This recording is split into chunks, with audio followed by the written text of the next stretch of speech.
Good early afternoon. We're live. It's a Tuesday. I'm Andy Andrews. You've joined us on the Blue Plate Special.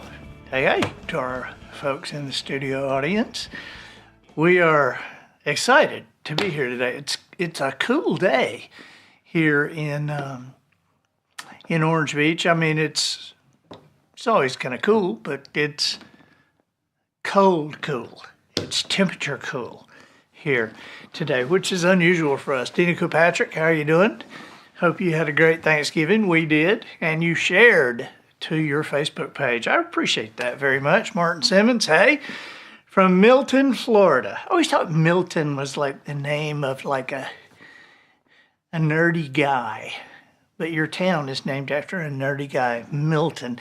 You know, I think, wasn't Milton a character in the Archie comic books? I think it was. I think Milton was like the real smart guy. I don't know. Anyway, yeah, the weather is beautiful. Martin says, the weather is here, wish you were beautiful. Well, thank you very much. We have a good show for you today. It's Christmas, you know. Hey, how are you doing?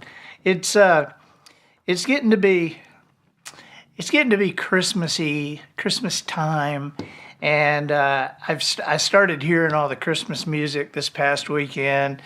We had our Christmas stuff, our Christmas decorations outside up. Our tree's not up yet, but we've had our Christmas decorations on the outside up and lit. So it's looking good. And for the first time in a long time, we've got people on our street actually decorating. So that's really great. We have, I think 22 days until Christmas. 22 days. And they used to tell you how many shopping days you had until Christmas. But now with the internet, they're all shopping days, I suppose. So you got 22 days, 22 shopping days to Christmas. And, I'm a Christmas music fan. I could probably listen to Christmas music starting in July. I just like Christmas music. It's like one kind of music I don't mind hearing over and over and over again.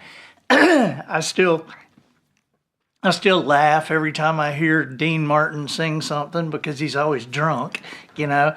And I mean they recorded him drunk, I guess. Because if you hear Dean Martin do Marshmallow World and you don't think he's drunk, you ain't listening. Just say, it's the marshmallow world, are you listening? And when the snow comes to cover the ground. I mean, he's like wasted, you know? And you can see on YouTube, you can see some of those where he's holding a drink in one hand, got a cigarette in the other. It's the marshmallow world, are you listening? When the snow comes to cover the ground. Marcy Crosser-Taylor, how you doing? From Richland, Washington. It's cold here. Cold there. 35 degrees, that is cold.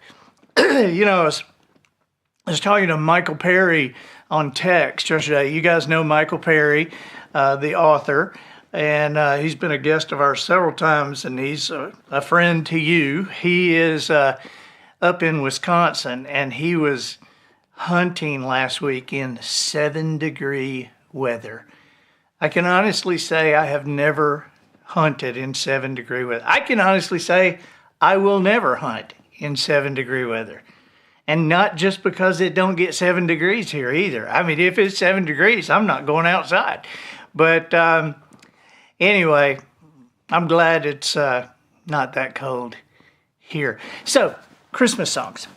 Today, we're going to talk about, I think I'm on, at Thanksgiving, we talked about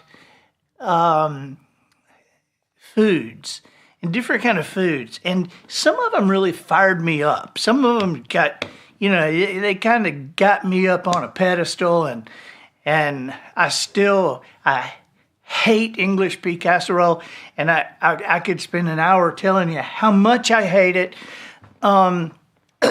But there are some things that get me fired up, and Christmas songs, in a way, are one of those things, because there's some of them that I think they're either dumb or hard to understand, or there's something about them that I didn't get when I was a kid.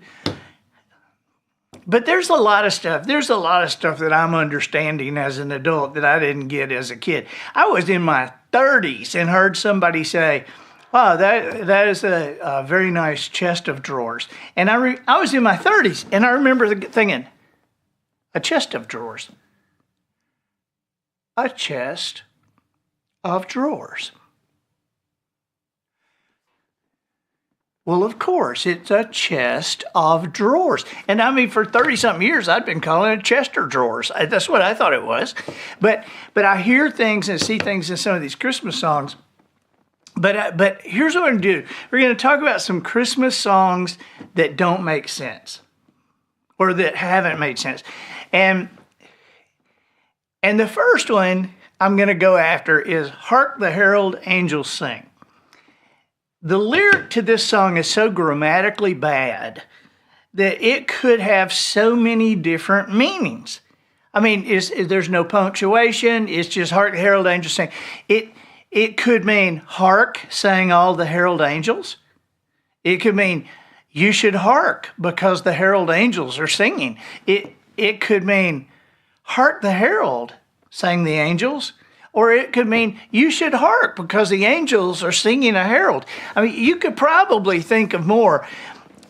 But for my part, I always imagine herald angels yelling "hark," because they are. I always thought it was "hark the herald angels sing." But they are herald angels. So it's "hark the herald angels sing." Now, what is a herald angel, you might ask? I have no idea. I've gone all through the Bible, and there's all sorts of angels. So why not herald angels, I guess? Maybe they're the angels that give heralds. Maybe they're angels that are all named Harold. Maybe they're guardian angels of people named Harold. But there's countless interpretations. Okay, all right, here's number two. Number two, we're just building now. We're building. Okay, so stay with me. "We Three Kings." I remember hearing this song as a kid and thinking, where is Orion Tar? Is that like Alabama or Mississippi? Where exactly is Orion Tar? I mean, it's obviously where the wise men came from. "We three kings of Orion Tar." I mean, that Orion Tar has the problem of word smash. You smash two words together and it just sounds like one word. And it's much worse if you use a grammar structure that nobody uses in real life. Like, "Hey Andy, where are you from?" "I from Alabama am." "Well, I from Mississippi was, but I to Tennessee moved when I was 4. And then I around did move for a while, and now I am in Alabama am." Okay. So there's also some songs that are Christmas songs that have dubious messages. All right. And like one of them is "Rudolph the Red-Nosed Reindeer." I always thought that Rudolph's story was cute, and I loved that cartoonish version, with that little fuzzy stop action Rudolph that plays every year, where Rudolph goes, "She thinks I'm cute, stopped up nose." And And is that the one? Is Rudolph the Red-Nosed Reindeer where the Hermie wants to be a dentist? Is that the one? I think it is. Where he doesn't want to be an elf. I just want to be a dentist. But anyway, this poor reindeer, Rudolph, was this outcast, okay? Like anybody named Milton. And then he found his place in the world. But look at these lyrics now. All of the other reindeer used to laugh and call him names. They never let poor Rudolph play in any reindeer games. Then one foggy Christmas Eve, Santa came to say, Rudolph, with your nose so bright, won't you guide my sleigh tonight? Then all the reindeer loved him as they shouted out with glee, Rudolph the Red-Nosed Reindeer, you'll go down in history. So let me get this straight. So the other reindeer bullied him because he was different. They bullied him. They bullied him because he had a red nose. They bullied him because he talked through his nose. I'm cute, I'm cute. And then as soon as they saw, they saw that he was useful, then suddenly they loved him. So what sort of message is that? Become useful and people stop bullying you? I mean, if Rudolph is supposed to be an anti-bullying message, then why didn't the other reindeer receive any punishment? Or why didn't they experience any remorse or get sent to Santa's office? You know? Bullying is wrong, Donner. I don't know. You know, it just seems to me like, it's like, yeah, they're mean to him, then they love him. And you don't see any kind of translation. So it's just like a dubious message. It's like a no bullying message, but it's not good. All right, how about this one? Now this one just bugged me when I was a kid. I saw Mommy kissing Santa Claus. I still remember my mother explaining this song to me when I was a kid. The daddy was dressed up like Santa Claus. Now, all right, now, I believe in Santa Claus. And she's telling me the daddy is dressed up like Santa Claus. Why is daddy dressed up like Santa Claus? So the mommy was kissing him. But the boy in the song didn't know it was really his daddy and not Santa. I mean, as a kid, I accepted this explanation. As an adult, I'm very doubtful about this explanation. Because in what world is it cute and funny that a child legitimately thinks his mom is kissing and tickling somebody who's not his dad? That's just kind of creepy. And then there's Santa baby, baby it's cold outside, baby please come home, Merry Christmas baby. Can we just not use the word baby in Christmas songs unless we're talking about the actual baby, baby Jesus? There's a lot of creepy, like Santa Claus is coming to town. He sees you when you're sleeping. That's creepy. That's creepy. Don't turn out the lights. When you go to sleep or Santa won't come, that's fine. I'll stay awake. All right, how about this one? This is number 5. Silent Night. Now, there's a line in there that I never really got. Round yon virgin, mother and child. What does this line even mean? Round yon virgin, mother and child. It makes me think of a round, pregnant belly on somebody. Around yon virgin. But the phrase round yon virgin simply means around. So yon, if you look it up, yon, Y-O-N, is an antiquated word for that one or over there. So the meaning of the phrase in the song depends on the line before it. It should be understood in the context, all is calm, all is bright round yon virgin mother and child. Okay, in other words, everything is calm and bright around that virgin mother and her child over there. Of course, an English teacher wouldn't have allowed this line in the song because around yon virgin mother and child is a prepositional phrase. English teacher? Really? Wow. English teacher. She's marking up Silent Night. F, F, F. How about this one? Now this one is a weird favorite of mine. Because I hear this in so many voices, because this is on every Christmas album everybody ever does. It's beginning to look a lot like Christmas, right? I mean, you can hear Dean Martin singing that. It's beginning to look a lot like Christmas. I mean, you can hear him singing that. You can hear Willie Nelson singing, it's beginning to look a lot like Christmas.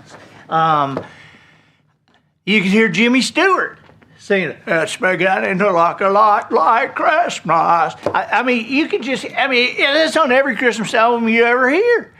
So it's beginning to look like a lot like Christmas. Soon the bells will start, and the things that will make them ring is the carol that you sing right within your heart. Now here's the thing about this song. I always hear different words when this song starts. I don't know somehow about how my brain works. I hear different words when this song starts because it's the perfect song to parody by writing your own words. I mean, you could sit down with your family and in an hour, you could have a whole new song. It's beginning to look a lot like, it's just a phrase that just begs you to put something else in there other than Christmas. So it's beginning to look a lot like what? Take your pick. Now there's a million different directions you can go. It's beginning to look a lot like summer. It's beginning to look a lot like disaster, right? It's beginning to look like college football playoffs. Here, try that. It's beginning to look a lot like playoffs. Polls out every day. Take a look at the Crimson Tide. Their stock has begun to slide. But with Nick retired, who do we fire? Somebody's got to pay. All right? I mean, you can do your own thing. Or it's beginning to look like school's out. It's beginning to look a lot like school's out. And you go there. It's beginning to look like madness. And you can do an election song. How about Nashville? It's beginning to look a lot like Nashville. Everywhere you spot, your waiter just wrote a song.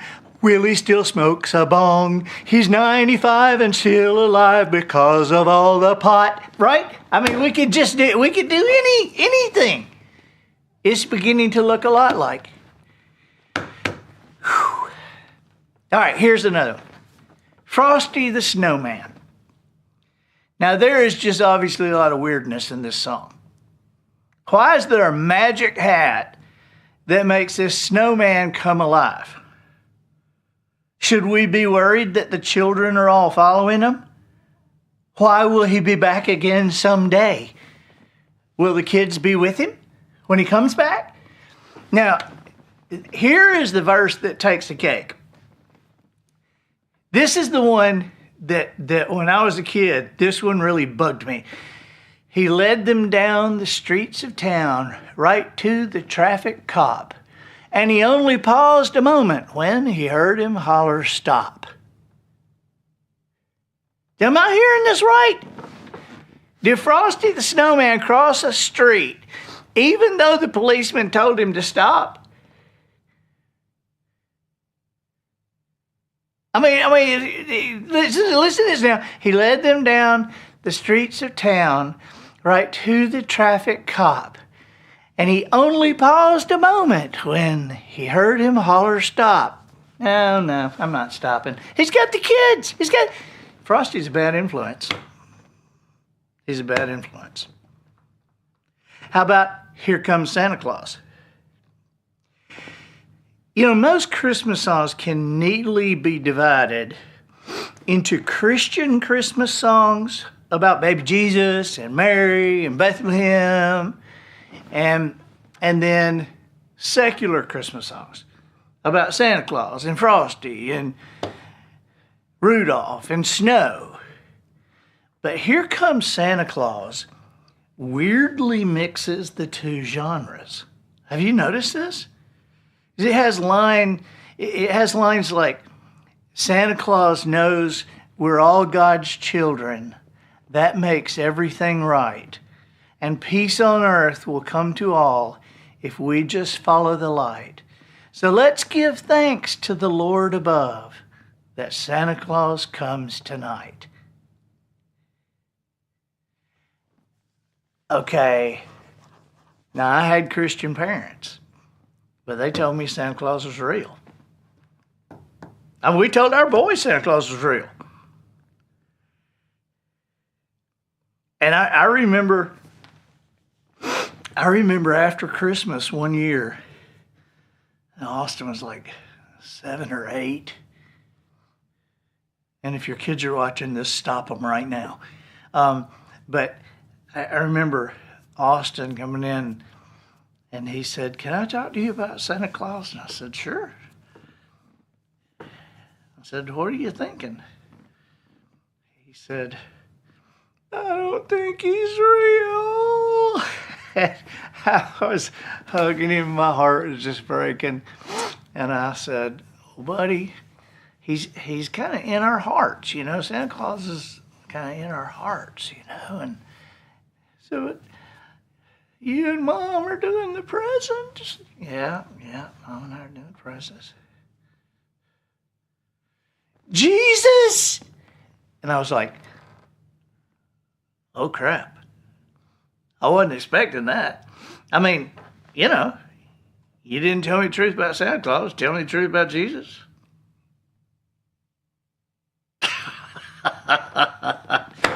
Whew. Because, you know, I mean, this song, when Santa Claus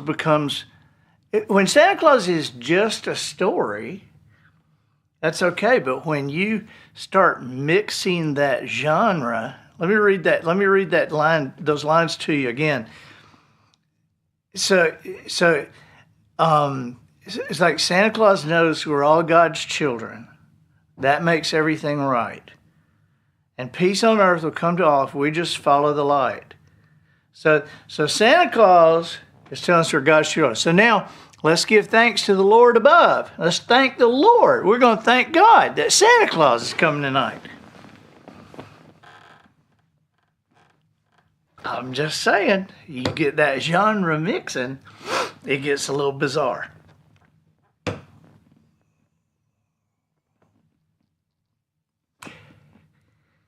Now, I love "Mary Did You Know," even though Mark Lowry stole the idea from me.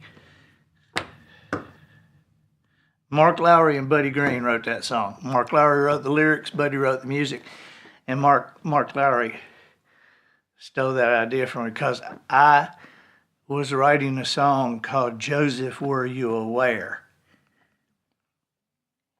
And he pulled out this "Mary Did You Know" thing. I'm just saying. All right, here we go. This is the last one. This is my vote for the worst Christmas song of all time. This is the worst Christmas song of all time. And nobody can even argue with me about it because I'm correct on this. The 12 Days of Christmas. I hate that song. Christmas has a lot of odd traditions. You know, fruitcake springs to mind. But I don't think any tradition is crazier than this monotonous song that lasts forever. 12 Days of Christmas. The only thing about this song that is accurate or makes any sense at all is its name, because 12 days is how long it takes to listen to this stupid thing. And I say listen because nobody can actually sing it. You know, the partridge in a pear tree part is easy enough to remember. And some people, geniuses maybe, like chess prodigies or maybe spelling bee champions, they can make it all the way to the 5 golden rings part before they melt down and smoke starts coming out of their ears. But I got to say, by the time the song reaches the 9 ladies dancing part, everybody has abandoned any pretense of knowing the words, and they're just hoping to survive to the end, or at least survive to the 5 golden rings part. In a way, if you notice, in a way, people sing 12 Days of Christmas like they do American Pie. Like if you're in a crowd in a bar or something and somebody's doing American Pie, you watch what everybody does. Everybody kind of goes along with singing.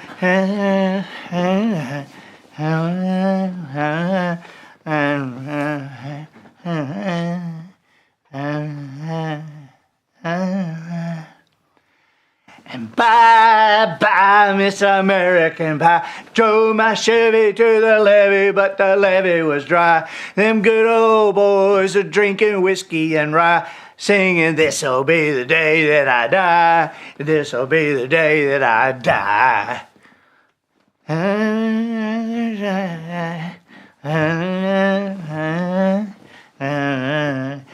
Bye. I mean, that's the way people do, right? And this 12 Days of Christmas thing is the same thing. I mean, you get up there in those 9 and the 10 and whatever the 11 is.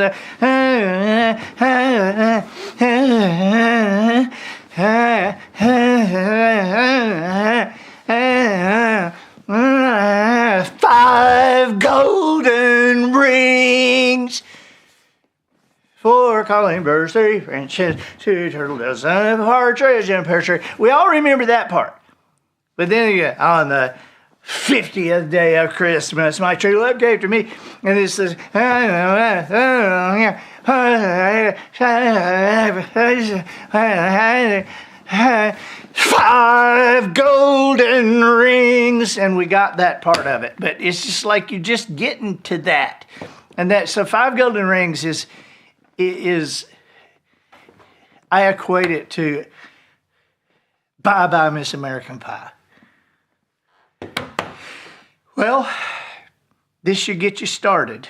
I think 12 Days of Christmas is kind of, on the positive side, it is hypnotic. Okay, so it'd probably be good for people who are trying to quit smoking, and probably a reliable means of birth control. But it's just too aggravating. It's too aggravating. I don't like to even go in a store and hear that. So we're just getting our Christmas season started here on the Blue Plate. We'll come up with some more Christmas stuff to talk to you about, figure out.